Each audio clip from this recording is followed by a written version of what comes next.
మిమ్మల్ని ఏ రోజైనా నేను ఛానల్ సబ్స్క్రైబ్ చేసుకోండి అని అడిగానా? నేను అడగను ఎప్పటికీ. నాకు కావాల్సింది ఒకటే, భారత్ మాతాకి జై లేదా ఐ లవ్ ఇండియా అని కామెంట్ చేయండి. నాకు, మా టీంకి, ఈ వీడియో ఎడిట్ చేసే అబ్బాయికి, థంబ్నెయిల్ చేసిన కుర్రాడికి అందరికీ కూడా కొండంత బలం ఇచ్చిన వాళ్ళు అవుతారు మీరు. ఒక కామెంట్తో ఒక బలం ఇవ్వలేరు. మేము డబ్బులు అడగట్ల, సబ్స్క్రైబ్ కూడా అడగట్ల, ఛానల్కి మేము వ్యూస్ డబ్బులు కూడా తీసుకోవట్లేదు మేము ఛానల్కి, యూట్యూబ్ వాళ్ళ నుంచి.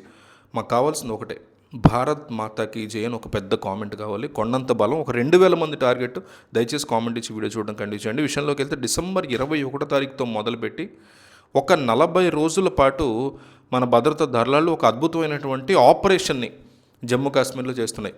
జమ్మూ కాశ్మీర్లో ఇప్పుడు ప్రత్యేకమైనటువంటి సీజన్ ఇది. ఈ సీజన్కి తగినటువంటి వ్యూహంతో మంచు కొండల్లో తెల్ల పులి వేటాడితే ఎట్లా ఉంటుంది అని ఇండియన్ ఆర్మీ అట్లా పోరాటం చేస్తుంది. కనిపించకుండా శత్రువుని కార్నర్ చేయడము, వాళ్ళని ఒక ప్రదేశానికి పరిమితం చేయడము, అప్పుడు వాళ్ళని చంపడము, శత్రు శేషం లేకుండా జీరో చేయడము, ఈ పని మన ఆర్మీ చేస్తుంది కరడు కట్టిన చలిలో. ఈ ఆపరేషన్ ప్రత్యేకంగా డిసెంబర్ 21 తారీఖు నుంచి జనవరి 31 తారీఖు వరకు జరుగుతుంది. ఈ 40 రోజుల యొక్క స్పెషాలిటీ ఏంటి? ఈ 40 రోజులు జమ్మూ కాశ్మీర్లో అత్యంత చలి ఉంటుంది. అత్యంత భయంకరమైనటువంటి ఎముకలు కొరికే చలి ఉంటుంది. దీన్ని జమ్మూ కాశ్మీర్లో చిలై కెలాన్ అంటారు. చిలై కెనాల్ ప్రాంతంలో చలి, విపరీతమైనటువంటి చలి ఉంటుంది. మామూలు ప్రజానీకం పూర్తి శరీరాన్ని కప్పుకునేటువంటి ఫేరన్ అనే దుస్తులు ధరించి దాంట్లో కొంపటి, నిప్పులు వేసినటువంటి కొంపటిని తమ ఛాతీకి దగ్గరగా పెట్టుకుని దాని మీద ఈ ఫేరన్ని ధరిస్తారు. తద్వారా వేడిని పొందుతారు. అంత ప్రయత్నం చేస్తే తప్ప వాళ్ళ ఇంట్లోంచి బయటికి రాలేరు.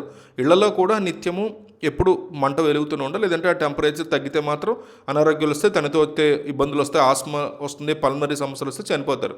సో చిలై కెలాన్ పీరియడ్ ఏదైతే ఉందో ఇది అత్యంత కీలకమైనటువంటి పీరియడ్. ఈ చిలై కెలాన్ పీరియడ్ డిసెంబర్ 21 నుంచి జనవరి 31 వరకు ఉన్నటువంటి ఈ పరిస్థితిలో ఉగ్రవాదులు తలదాచుకునేందుకు కొండ ప్రాంతాల్లోకి వెళతారు. కొండ ప్రాంతాల్లో చాలా ఎత్తైనటువంటి కండులు లేదా మిడిల్ రేంజ్ పర్వతాలు ఏవైతే ఉన్నాయో ఈ పర్వతాల్లో వాళ్ళు గుహల్లో తలదాచుకుంటారు. ఈ నెల 40 రోజులు, నెల 10 రోజుల సమయం ఏదైతే ఉందో దీనికి తగినటువంటి ఆహార పదార్థాలు తీసుకుని వెళ్ళి ఆ గుహల్లో వాళ్ళు దాక్కుంటారు. వీళ్ళని ఏరివేసేటువంటి పనిని ఆర్మీ చేపట్టింది. చిలై కెలాన్ పీరియడ్ వాస్తవానికి లో టెర్రర్ యాక్టివిటీ పీరియడ్ అంటారు. ఎక్కువగా ఉగ్రవాద దాడులు జరగవు, కానీ ఉగ్రవాది ఈ సమయంలో తలదాచుకున్న తర్వాత దాడులు చేస్తాడు. అయితే భారత ఆర్మీ లో టెర్రర్ యాక్టివిటీ ఉంది కాబట్టి వదిలేద్దామని అనుకోలేదు. ఈసారి చాలా పెద్ద ఎత్తున ఆపరేషన్ నిర్వహిస్తోంది జమ్మూ కాశ్మీర్లో.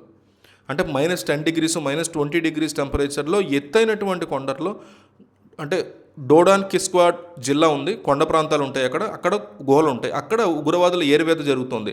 ఈ ప్రాంతాన్ని ఎందుకు ఎంపిక చేసుకున్నారంటే ఇక్కడ నుంచి ఉత్తరం వెళ్తే కాశ్మీర్లోకి వెళ్ళొచ్చు, ఇలాంటి ప్రాంతాల్లో శ్రీనగర్ వైపు వెళ్ళొచ్చు, బడ్గావ్ లాంటి ప్రాంతాల్లోకి వెళ్ళిపోవచ్చు, విధ్వంసం సృష్టించవచ్చు. అదేవిధంగా సౌత్కి వెళ్తే కనుక రజౌరి, అక్నౌ ఇట్లాంటి ప్రాంతాల్లోకి వెళ్ళి తాము విధ్వంసం సృష్టిస్తారు వీళ్ళు దీని తర్వాత, ఈ పీరియడ్ తర్వాత. సో ఈ ప్రాంతంలో వాళ్ళు తలదాచుకుని ఉన్నారు, డోలాన్ కిస్వామ్ అనే ప్రాంతంలో.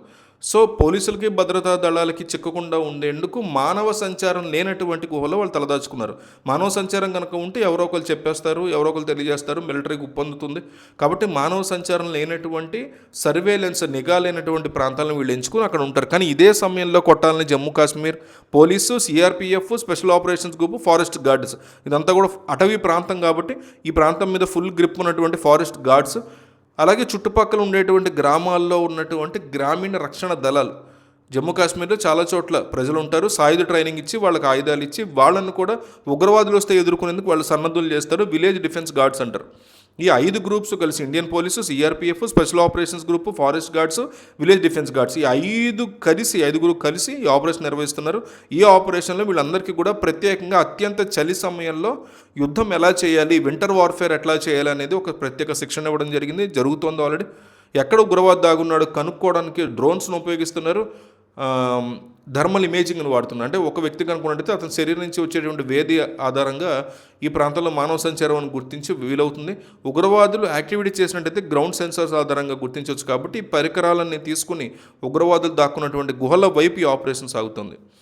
ఉగ్రవాదులకి ఎలాంటి సహకారం గ్రామీణ ప్రాంతాల నుంచి అందకుండా కూడా చాలా మంచి చర్యలు తీసుకున్నారు.